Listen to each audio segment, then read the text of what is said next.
Үзэгч та бүхэндээ энэ өдрийн мэндийг дэвшүүлье.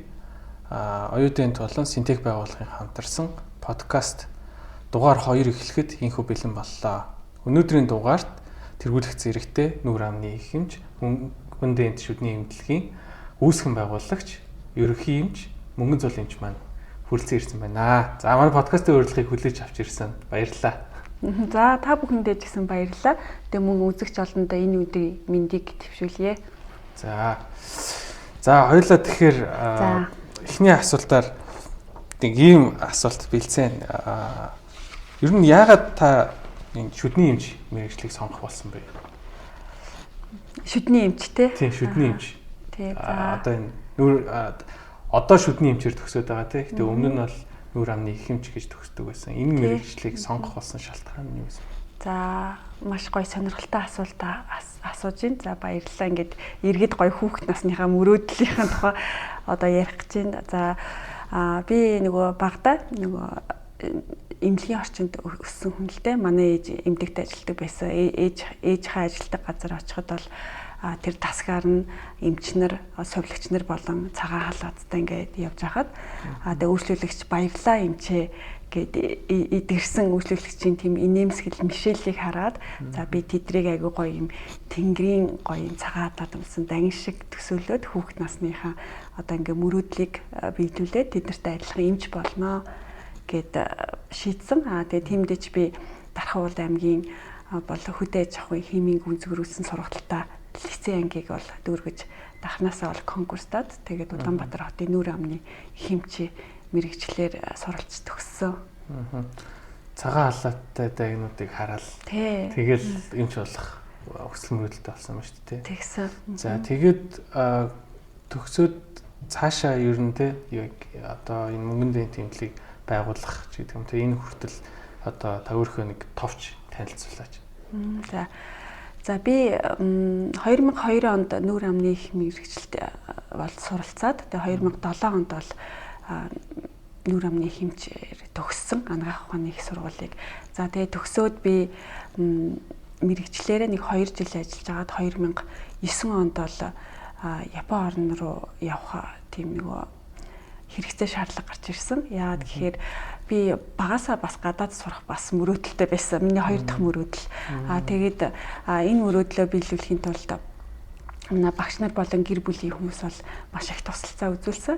За тэгээ би яагаад явах болсон бэ гэхээр мэдээж анагаах ухааны их сургууль төгсөөд бид нар бол багш нарынхаа бол мэдлэг боловсролын ачаар бол тодорхой хэмжээний даатлагатай онцлогтой дипломтой төгсөж байгаа. Тэгээд инээ цааших бол бидний үүрэг хариуцлага болж ирнэ шүү дээ тий.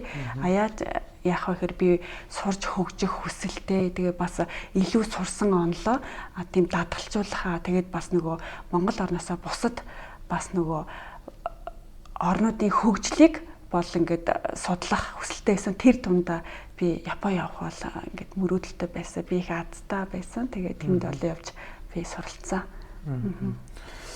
За энэ дээр нэг одоо тийм асуулт бас гарч ирж байна л да нөгөө одоо ингээд нүүр амны хэмчээр төгсөж байгаа шүү дээ. Тэгэн гут цаашаа ингээд бид нар чинь ингээд одоо бол ингээд нэг бүр 6 7 чиглэлээр бид нар мэргэжлээ дэвшлүүлээд явж шүү дээ. Тэгэн гут тэр үед болохоор та юуны аль чиглэл рүү илүү сонирхож исэн бэ? Тэгээд одоо Япон руу явж сурахдаа аль чиглэлээр нь явж суралцсан одоо энэ гажиг, согог, мис засал юу гэлээсэн шүү дээ. Одоо тухайн үед бас ямар нэгэн би сайн мэдэхгүй байгаа шүү дээ. Гэхдээ зүгээр ер нь аль чиглэл нь илүү сонирхолтой байсан. Тэгээ яагаад тэр чиглэлийг сонгож суралцахаар тэгээ сонгож одоо явсан бэ?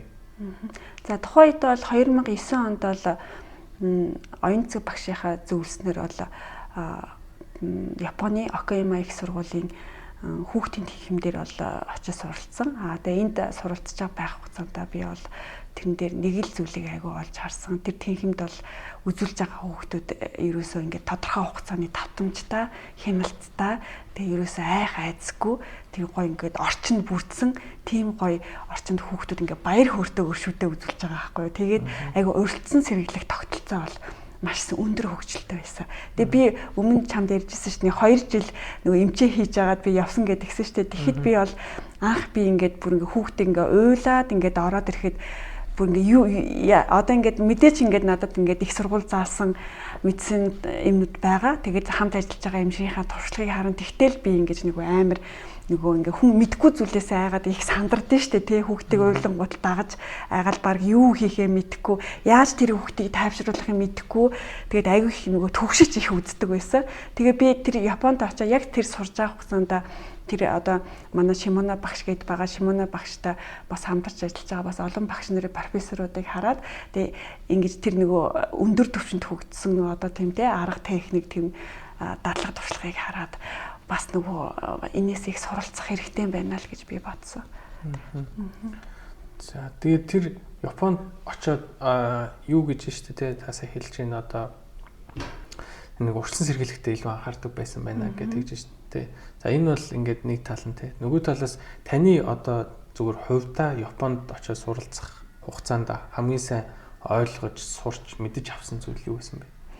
За би Японд очиж суралцж байхдаа эхлээд би одоо ингээ нэг соёлын ялгаа, соёлын шок гэж байдаг штэ. Тэгэхэд бол би тийм Япон хүмүүсийн тийм нөгөө хүнлэг сэтгэл, тийм нөгөө инэрэнгүй одоо хүнд үйлчлэх соёлыг хараад ингээд маш их тийм нөгөө гайхаж тэгээ шоконд орж тий бас энэ одоо би тэр үед чинь одоо ингээд анх удаа л ингээд нөгөө их орноосоо гараад Япон гадаад улсын анхны орн одоо Япон байж үлээ шүү дээ. Тэгээ би тэр соёлын ялгааг хараад тэгээ би айгүй тийм нөгөө их надад тийм таатай их юм гоё мэдрэмж төрж исэн. Бас тэгээ бас хүмүүсийг те одоо бас ингэж ийм гоё үйлчлэгээний өндөр соёлтой газар те хүмүүсийг ингээ ямар гоё ингээ хүн гэдэг утгаар тэд нар ямар гоё хүнлэг хүлээж авч үзэж чинь тэг багаараа үйлчлэгээний соёлыг ямар гоё ингэж нэг атгсан гар шиг ямар гоё үйлчлүүлэгчтэй ингээ хүндэлж харьцаж байгааг нь хараад айгүй их биширж байсан. Тэгэхээр хамгийн сайн ойлгож авсан сурдсан ч юм уу те эзэн зүйл нь бол тэр одоо хүнлэг чанар. Тий, Япон хүний тийм нөгөө тий тэр зан чанар байсан. Мэдээж бол Япончууд урьдчилан сэргийлэх үйлчлэгээр тэгээ шүдний бол нөгөө твшил технологиор бол Азийн орнтой болон дэлхийд бол нэг номерын бол өндөр хөгжсөн орн шүү дээ. Надаар хэлэлдэхгүй нийт эмчнэр бол мэдчихэж байгаа. Тий, угаасаа л одоо хасаг үл Япон материал хэрэглэж байна тий. Хамгийн сайн чанартай материал авъя гэвэл за тэгэл Япон Марита гэдэг тий тэрийг сонгож авах юм тий. За тэгэнгუთ яг гоо за ялгаа нь бол тэр урьдчилан сэргийлэлт гэдээ та хэлж штэ тий. Одоо Монголд бол нэг жоохон сул байгаа даа. Японд бол хамгийн сайн гэдэг нь урьдчилан сэргийлэлт гэж байна. Та энэ талаар нэг дахиад жоохон дэлгэрүүлээд тий. Яг яаж тэр урьдчилан сэргийлэлтээ хийгээд байна? Ямар арга замаар тэрийг яаж явж байгаа талаар та нэг дэлгэрүүлж хэлээ. За би нөгөө яг сурж байгаа хугацаанд намайг сурж байгаа хугацаанд 80-20 гэдэг Японы нийт үндэсний хөтөлбөрийн програм хэрэгжижсэн. Тэгээд 80 наснда 20 шүдтэй байхын төлөө одоо ингээд нөгөө Япон одоо шүдний эмч болгон одоо ингээд тэр нөгөө нийт ажиллаж байгаа баг хамт олон бид нар нөгөө хичээх шаардлагатай гэд. За энэ нь юу гэсэн үг вэ гэхээр нөгөө талаараа урьдчилан сэргийлэх тогтолцоогоо айгуу сайн хөгжүүлсэн шийдсэн ард түмэн байсан л да. За тэгээ яаж шийдсэн бэ гэхээр тэрийг бүр нөгөө цэцэрлэгийн бүр баг наснаас нь эхлээд нөгөө эцэг эхийн ингээд одоо тэрийг нөгөө шүдний одоо соёл нь штэ одоо ингээд нөгөө хоололт болно нөгөө тийм одоо нөгөө танин мэдүүлэх тийм нөгөө сурталчилгаанууд их явд юм лээ. Би яг тэр үедээ нөгөө Японд жирэмсэн очсон байсан. Тэгээд би тэр нөгөө хүүгээ төрүүлсэн ахгүй хоёр дахь хүүхдээ. Тэгж жагаад би тентгийн нөгөө эрүүл мэндийн тогтолцоонд одоо жирэмсэн гэдэг бүртгэлээ хийнгүүд ингээд миний нэрийн дагуу за та одоо ингээд тэдэн сартай одоо ингээд болцсон байх шүү. Одоо та ингээд нөгөө эхлээд хүүхдийг төрөхөөс өмнө эцэг эхэд нь боловсрал аягүй сайн олох юм билээ. За та одоо ингээд энэ боловсрал манай одоо тэр дүүргийн тэрэн дээр те одоо ийм өдөр тэрэнд явагдана та ирээрээ гэ. Тэгээд ингээд нөгөө эцэг эхийн эхлээд боловсралтай эцэг эхээс төрсөн хүүхэд мэдээд ээж боловсралцсан байгаа юм чинь хүүхдээ шүдэ арчлах анхны мэдгэтүүнтэй болох нь болоо энэс бол урьдчилан сэргийлэлт нь бол эхэлт юм билээ. Тэгэн гот яг бас юу яадаг л ах л та тий зүгээр би зүгээр төсөөлж байгаа шүү ингээд магадгүй нэг хүүхэд нь нэг имплэгтэй ч юм уу арай удаан үзүүлэх ч юм уу эсвэл ингээд нэг тим талын систем нь бүр илүү сайн хөгжсөн байдаг бах тий. Тэр бол мэдээж Одоо Монголоос нэг ялгаатай зүйл нь болохоор за ингээд монголчууд бол мэдээж эмчнэр бол айгүй нөгөө сэтгэл зүрэхтэй ур чадвар бол сайтай байгаа. Тэгээ бид нар ерөөсөө одоо ингээд ялгаа гэх юм бол ер нь ингээ онцолж харж байхад ерөөсөө нөгөө одоо эрүүл мэндийн системийн ялгаа тэгээд мэдээж ингээ бидний одоо ингээ нөгөө хүүхд үзэх одоо тийм нөгөө орчин нөхцөл тэгээд нөгөө урьдчилан сэргийлэх тогтолцоо жоохон ялгаатай юм болов уу гэж би хардаг байхгүй юу. За урьдчилан сэргийлэх тогтолцоо болохоор түрүүн би ярьсантэй ээжиг ингээ боловсртой болох хөтөлбөрөөс эхэлнэ. Тэрнээсээ гадна бас нөгөө бага насны хүүхдүүдийг сургуулийн өмнөх насны хүүхдүүдээс нь эхлээд тэд нар нөгөө урьдчилан сэргийлэх үйл ажиллагаа явагдана. Тэгээ мөн эмнэлэг дээр болохоор хүүхдүүдийг бага наснаас нь ахуулаад тийм нэг урт хугацааны хяналттай тийм нэг систем хэрэгждэг.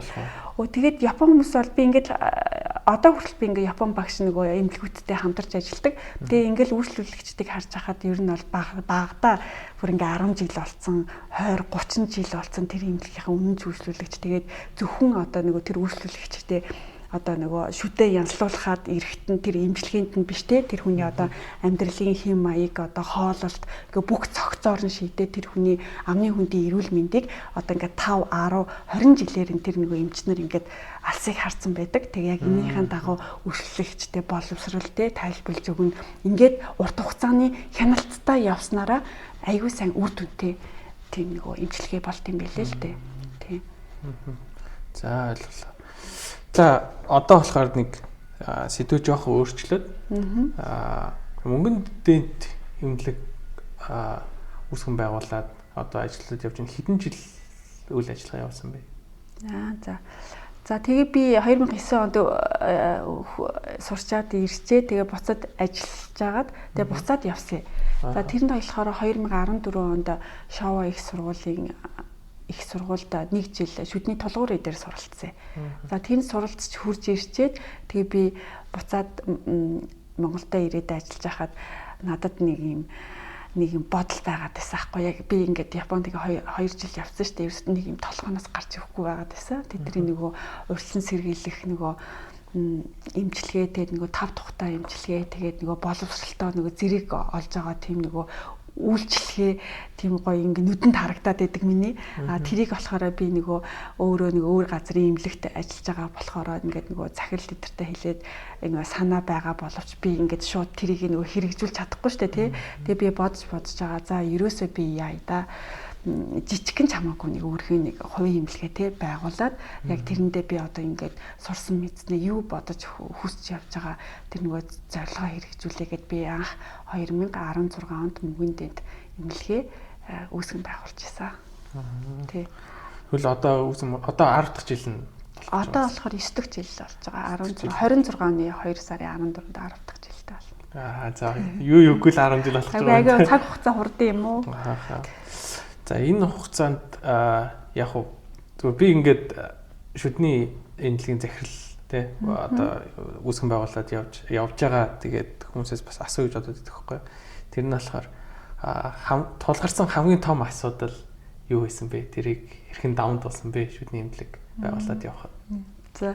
За мэдээч ингээд энэ олон одоо эмчнэр үзэж байгаа бол ингээ өөрөөсөө гэсэн нөгөө бэрхшээл идэр байдаг. Тэгээ надад за ингээ бусад ингээд надад ингээ хамгийн одоо юу юм бэ ингээд нөгөө хүнтэй ажиллах, үйлчлүүлэгчтэй ажиллах одоо тийм харьцааны одоо соёл идэр байдаг шүү дээ тий. Одоо ингээ үйлчлүүлэгчтэй би хамгийн гол нь зүгээр би бас нөгөө хэлсэн шүү дээ. Би одоо ингээ зүгээр нэг одоо нэг шүд өвдчихлөө гэх юм бол тий. Тэр яг нөгөө шүдийн өвдсөн шүдийн үзээд гаргаад ингээ явхад ингээд үйлчлүүлэгчд амар байгаа аахгүй юу. Би яагаад тийхгүй би ингээд нөгөө тэнд боловсрал олох гээд байгаа аахгүй юу. Одоо ингээд яагаад таны шүд цоорсон те. За хоёулын энэчнээс яаж урьдчилан сэргийлэх вэ? За таны хоолтын хэм маяг ямар юм? Гэт нөгөө яг нөгөө Япон сурсан юмудаа ингээд нөгөө хэрэгжүүлэх гээд байна шүү дээ. Тэгэхээр чин тэр Япон хүний сэтгэхгүй, Монгол хүний сэтгэхгүй хоёр арай өөр. Тэгтээ бас өндөр бас нөгөө соёлтой бас нөгөө боловсралтай бас үйлчлүүлэгч орж ирдэг айгүй их ингээ ойлгодог. Тэр дундаа хүүхдийн эмчилгээг ингээ эцэг их болон хүүхд нөгөө эмчнэрийн гурвсан сэтгэл зүйн ойлголцлын хэлбэр дээр явагдах хэрэгтэй байхгүй юу? Хүүхд нь ингээд маш их айцтай ингээд үзүүлэх гээд байдаг. Би болохоор нөгөө айдсын дарах гад өнөөдөр бүр яаралтай биш бол ингээл тэр хүүхдэд те ядаж нэг эмнэлгийнхаа орчин танилцуулах гал ингээд очин зарим эцэг эхчүүд ингээд шууд ингээд тулган шаардаад одоо надад ирэх цаг байхгүй. Ингээд хүүхдийн минь ингээд одоо намайг ингээд авчирсан дээр нь шууд ингээд нөгөө үзээдэх ингээд би баг ингээд нөгөө юу хийх гэж байгаа байхгүй нөгөө муугаар ярих юм бол одоо ингээд бараг хүчрхийл үлдэх гээд байгаа байхгүй тэр хүүхд өөрөө хүсэхгүй шүү дээ тий эцэг эхийн шаардлагаар тэнгууд би ээж аваа одоо сонсооч ингээд хүүхд айгүй айцтай байна одоо өнөөдрийн имчилгээ бол тий хүүхд ингээд яаралтай одоо ингээд өвдөж байгаа имчилгээ биш учраас эхлээд нөгөө одоо би Япон сурснараа ингээд хэрэгжүүлэх гээд байна шүү дээ одоо ингээд хөөхөө имлэгтэй дасгая гоё ингээд энгийн зүйлээс эхлэе гэдэг энэ байдлыг мэн нөгөө хүмүүс нөгөө эхлээд имлэг байгуулах жахад нөгөө их зарим айгүй нөгөө ойлгохгүй ингэж нөгөө уцаарлж хүлээж авсанд нэг жаахан шантарч байсан. Тэгээд сүүлдээ ингээл би ингээл нөгөө шантрахгүй ингээл ирж бас үйлчлүүлэгчтэй ингээл яриад тэгээд ингээ удаан хугацаанд ингээд хичээж явсан ч гэсэн дараа нь эцэг эхчүүд тэр хүүхэд амар уйлж исэн хүүхэд уйлахгүй болоод өөрхөө имлэгтэй ирэхдээ баярлж ирээд гарахтаа баярлж гарч байгаа аахгүй юу. Тэгээ энэ үйл явцыг эцэг эхчд бас айгүй бас баярламаар байгаа. Ойлгоод ингээд төвчээртэй дагаж яваад хүүхдэд айгүй том хөрөнгө оруулалт хийж өгч байгаа аахгүй юу. Тэгээд хүүхдийн баярлсан, талархсан сэтгэлийг хараад ингээд миний ажлын үр дүн яг өнөөдөртөө тий гараагүй ч гэсэн ингээд нэг 3-4 жилийн дараагаас гарч эхлээд байж хаад би ингээд нэг айгүйх ингээд ацаархалтай баяртай хаппи байсан тий. Ааха.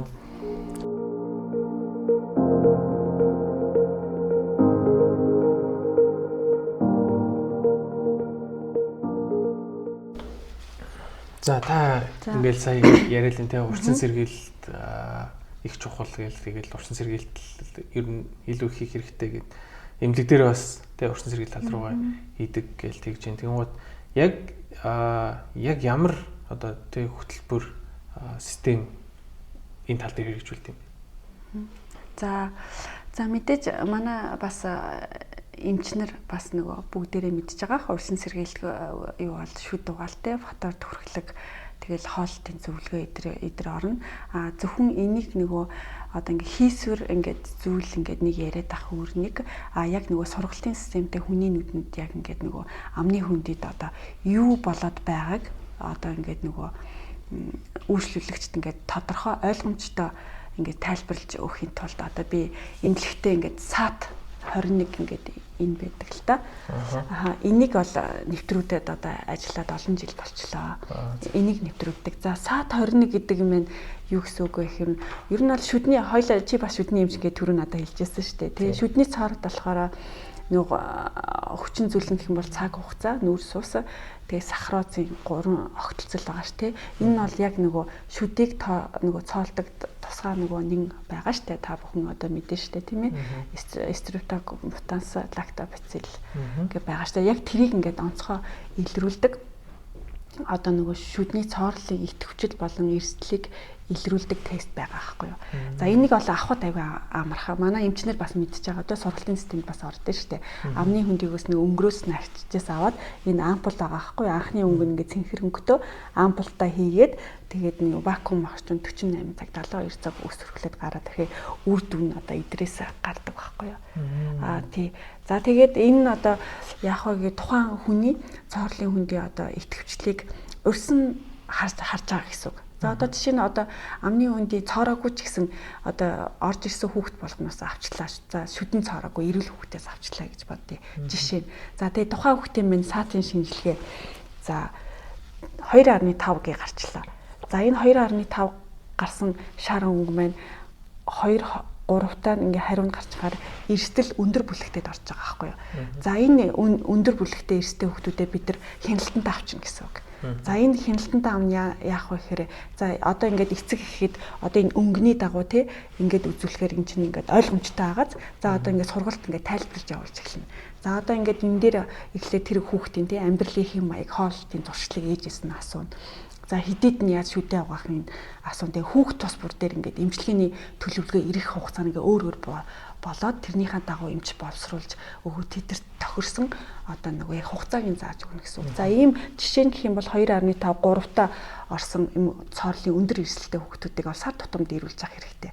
За сар тутамд эргэлж авах хугацаанд мэдээж эмч амны хөндийн үзлэгийн үзэн дээр нь сахарын хэрэглээг нь одоо ээж аваас нь асууна. Тэгээд хидэд яаж өгөхин зааж өгнө. За тэгээд бас хоолтын байдлыг асууна, шүд угаах аргачлалыг зааж өгөөл фоторын түрхэд ингээд сар сараар хяналтандаа байгаад тахаар энэ хүүхдийг шүдний цорлоос нь урьдчилан сэргийлэх бүрэн боломжтой гэсэн үг.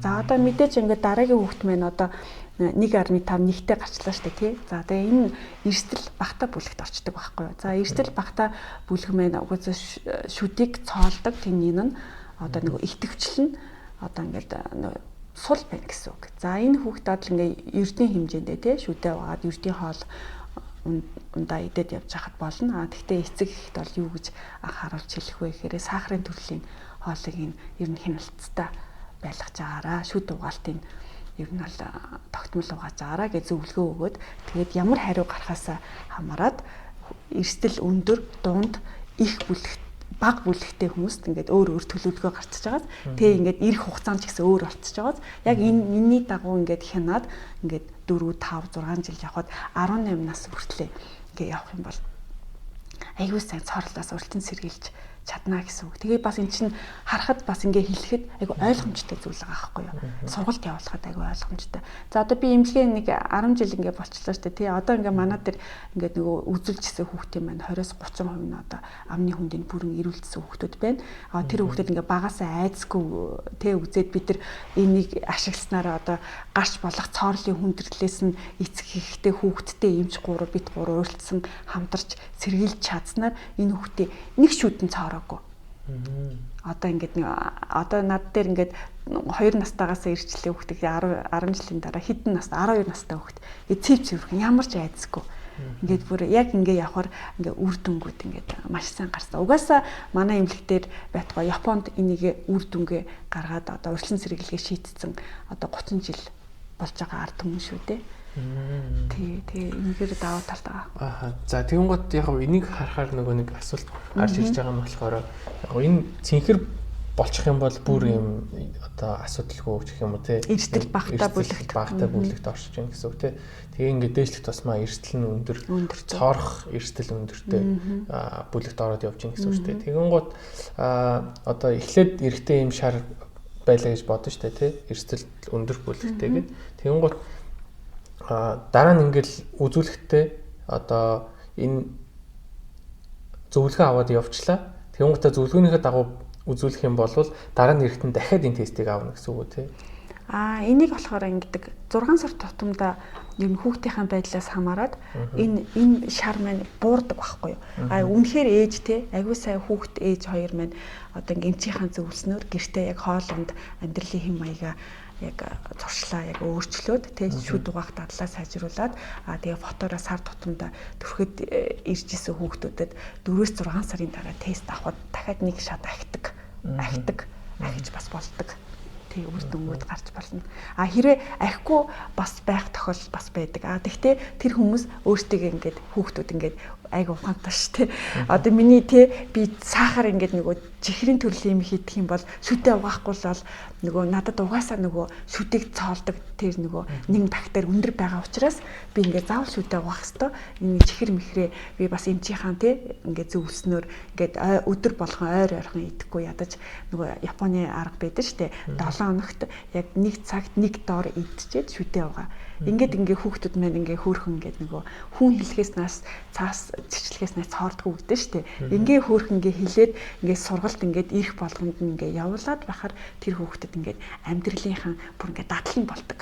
Бүр шүдээ угаах зуршил болдог. Эмнэлэгт бүр нөгөө айцгүй ирэх бүр одоо үйлчлүүлэх тэмс бас соёл болж байгаа байхгүй юу. Тэгээ насан туршдаа энэ хүүхдэд ерөөсөө одоо ямар ч айх айцгүйгээр за би шүднийхаа нөгөө үзлэгт одоо тогтмол одоо эмнэлгээс мөн мессеж ирж миний үзүүлэх цаг болчлоо гэд өөрийн ухамсартайгаар тэр хүүхдийг багаас нь бэлдсэн хүүхд бол энэ зуршил бол нүд арилахгүй ер нь бол айгүй том бас эн чинь хүний амьдралыг бас сайжруулах айгүй том бас хэрэгтэй байхгүй. Бид нар чи бүр амар хэрэгтэй мэрэгжил эзэмшиж байгаа үстэй. Зөвхөн шүүд ингээд эмчлээд байхгүй хүний бас амьдралын чанарыг бид нар дээшлүүлж байгаа байхгүй. Тэгээд бид нар юу гэж яриад байдаг вүлээ амны хүний эрүүл мэнд амны хүндийг бас эхэлдэг гэдэг шүү дээ. Тэгэхээр чи бид нар хамгийн ихний эмч нь байгаа үстэй. Тэгэхээр маш их чухал үүрэгтэй эмч. Шүд эрүүл бол би эрүүл гэж хэлдэг шүү дээ. Тэг яг хоо энэ дээр бас нэг асуумар юм. Одоо ингээд энийг та яг хэрэгжүүлж эхлээд 10 жил болчихж байгаа гэсэн үг үү те? За 9 жил. Тийм 9 жил зааварчлаарай. Тийм. Тэгэнгუთ яг нийт хэдэн хүүхэд одоо те энд хамрагдаад одоо эрүүл болсон бай. Тийм ер нь тоо юу байгаа болоо судалгаа гэх юм уу дата гэх юм тийм зүйл байгаа болоо. За манай эмнэлэг дээр би одоо нэг програмаар ингээ харж хэлэх болохоор одоо ингээд нөгөө шууд чийжэр хийж чадахгүй. Гэхдээ бол ерөнхийдөө бол надад бол баримжаа байна. За нийт манадаар үзүүлдэг одоо нийт хүүхдүүдийн бол би одоо ингээд харж хахад бол за нэг 50-аас бол буурахгүй хувь бол амны хүндийг бол эрүүлжсэн байгаа. Тий. Ер нь бол яг зүгээр ингээд сонсохоор энэ бол айгүй хэрэгтэй одоо тий эмнэлэгт бол хэрэгжүүлэхэд айгүй хэрэгтэй тийм систем шиг санагдчихэ л да. Одоо манай шүдний эмнэлгүүд гэх юм уу тий за энэ яг энд бас ярих зүг тий гэхдээ айгүй их имплант хийж гин тий гажиг заслын эмчилгээ хийж гин. Гэхдээ бид нэр бас нөгөө урьдчилан сэргийлэх тал руугаа хэр бас анхаарч байгаа вэ гэдэг дээр бол бас асуудалтай юм шиг бол зүгээр миний хувьд санагддаг байхгүй. Тэгэнгუთ хэрвээ энэ одоо системийг гэх юм уу те энийг ингээд ашиглаад нэвтрүүлчих юм бол энэ бол яг л те урьдчилан сэргийлэх тал дээр бол хэрэгжүүлж болох хамгийн одоо энгийн бөгөөд ойлгомжтой чанартай эмчилгээ болох юм шиг санагдаж байна. Зөв яг үнэ. Тий ер нь бол мэдээч ингээд манай Монголын шүдний эмчнэр бол айгу мундаг штэ. Имплант суух заслыг дэрийг бол одоо ингээд бараг дэлхийн бараг өндөр түвшний хэмжээнд суралцаа хийж явж байгаа штэ тий. Гэхдээ бид нар ерөөсөө ямар ч өвчний одоо нөгөө өвчин шүдний өвчлөө ерөнхий биеийн өвчлөлөө ер нь бол ойлгомжтой зүйл байдаг штэ. Урьдчилан сэргийлэх гэдэг юм бол бүр ингээд нэг номер байж байгаа хэвээр. За тэгээ эмч болгон тий одоо би ингээд нийт одоо ингээд залуу эмч нартай бас ингээ хэлмээр санагддаг байхгүй юу. Одоо ингээ мэдээж ур чадвар бид нар одоо ингээ харилцааны соёлт эдэр ингээ суралцахаасаа өөрийгөө хөгжүүлэх эдэр суралцахаасаа гадна бас энэ нөгөө урьдчилан сэргийлэх энэ системийг бас аягүй тийм нөгөө одоо сонирхож судалж те үйлчлүүлэгчтэй аягүй гоё сайн тийм нөгөө бас зөвлөгөө өгч байгаасаа гэж би бас хүсэж байна. За тэгэхээр яг энд үзэж байгаа хүмүүс бол те саяны одоо зөвлөгөөг нь бас те дагаарай. Өдөө бас манай бас эмчнэр чинь бас нийт эмчнэр чинь бас энийг хэрэгжүүлж байгаа бас Японд сурч төгссөн бас олон мундаг эмчнэр байдаг шүү дээ. За та сүүлийн үед ер нь шүдний салбартай нүүр амны салбартай холбоотой юунд илүүдүүлэх үү анхаарч байна, юунд дурлаж байна? За наа чинь бас их гоё асуулт байна. За би ингээд ерөнхийдөө би боломж болцоогоор болоо ингээд Азийн бусад орнууд болон Европ руу очиж бас ингээд туршлага ингээд сургалтанд суудаг. За тэгээ мэдээж бол тэнд бол өндөр хөгжил технологи тий одоо ингээд бараг одоо ингээд роботууд үрт имплант хийх гээл ингээд явж штэ тий. Гэхдээ бид нар нэг зүйлийг би ингээд олж харж байхад одоо ингээд дэлхийн нийтээрээ ер нь бол одоо шүдний одоо урьдчилан сэргийл одоо тэд нар урьдчилан сэргийлээ шийдсэн орнууд штэ тий. Тэгээд тэдний одоо хамгийн одоо бүх эмчилгээндээ одоо юу баримталж байна гэх юм бол нөгөө минимал инвазив буюу шүдний одоо эдээс нөгөө аль болох бага нөгөө бага гэмтээхээр одоо бараг гэмтээхгүйгээр одоо тийм нэг эмчилгээний зарчим руу бүгд шилжиж байгаа байхгүй юу. Имплант тэр сувгийн эмчилгээч тэр цооролч тэр тэрийг бол дэлхийн нийтэд одоо тэр чиглэл рүү айгүйх одоо явж харагдлаа. Тэгэхээр ер нь тэр чиглэл рүү бол илүү сонирхож байгаа, татаж байгаа гэсэн үг шүү дээ. Тийм одоо би одоо мэдээж дэлхийнхаа жишгийг дагаад бас үйлчлүүлэгчийн шүдийг бас ингээ гимтэхгүйгээр те яаж бас гоё сайхны үйлчлэгээ үзүүлэх үү бас нөгөө сувгийн эмчилгээнд оруулахгүйгээр цоорлолтой байхад нь одоо ингээ цоорлоос одоо ингээ яаж урьдчилан сэргийлэх үү те одоо ингээ сувгийн эмчилгээ цоорлол хоёрын зааг дээр байгаа дээр нэг одоо жишээ нь гэх юм бол биодентин гэдэг материал байдаг шүү дээ. Тэрийг одоо хэрэглэснээр яаж зүйлсийг амьд хадгалах уу гэдэг одоо энэ чиглэл рүү одоо ингээд маш их одоо ингээд сонирхол татаж тэр чиглэл рүүгээ ер нь имчилгээгээ ер нь төлөвлөж одоо анхаарч явж байгаа тийм яг зөв. За хоёулынх нь ер нь ингээд нэг жоохон цаг дуусах өндөрлөгт өгч байгаа шиг байна. Тэгээд энэ одоо подкастыг ер нь ингээд залуу эмчнэр бас аяуг сонсож байгаа бох тий. Одоо тэр залуу эмчнэрт хандаад та одоо танд хэлэх бодол санаа өөрөө юу вэ? Тань тийм зүйл хэлээд хоёлаа энэ подкастад дуусгая. За тэгээд мэдээж ингээд манай ингээд хойч үеийг авч явах залуу эмчнэр бол байгаа. За энэ эмчнэртэй би юу гэж хэлэх вэ гэвэл зөөр гоё, өөрхийн гоё бодож явд энгийн сайхан гоё үгээл хэлье гэж бодож байна. За одоо ингээд бид нар ингээд нөгөө мэдээж бид нар эмч болсон одоо ингээд нэг тангар хүргэсэн эмчнэр байгаа шүү дээ тий. Ажилтай болон бусад эмчнэртэйгээ айгүй гоё ёс зүйтэй хандаад за тэгээд үйлчлүүлэгчээ эрэхтэн тий тэр үйлчлүүлэгчээ одоо нөгөө асуудал нь юу байна гэдгийг аягүй сайн ойлгож сонсоод за тэгээд өөрхийн сурж мэдсэн тэр зүйлээ тий ингээ харамгүй зарцуулаад ингээд үйлчлүүлэгчтэй айгүй тийм нөгөө өөрөө ч үйлчлүүлэгчтэй ч нийт хамт ажиллаж байгаа одоо нэг ажилчтайч гоё happy одоо ингээ ад жаргалтайгаар ингээд ажилласаа ингээд гоё кайф ингээд авч ажилласаа гэж би бол хүсэж байна. Тэгээ мөн мэдгүй чадахгүй юмнууд бол би гарна.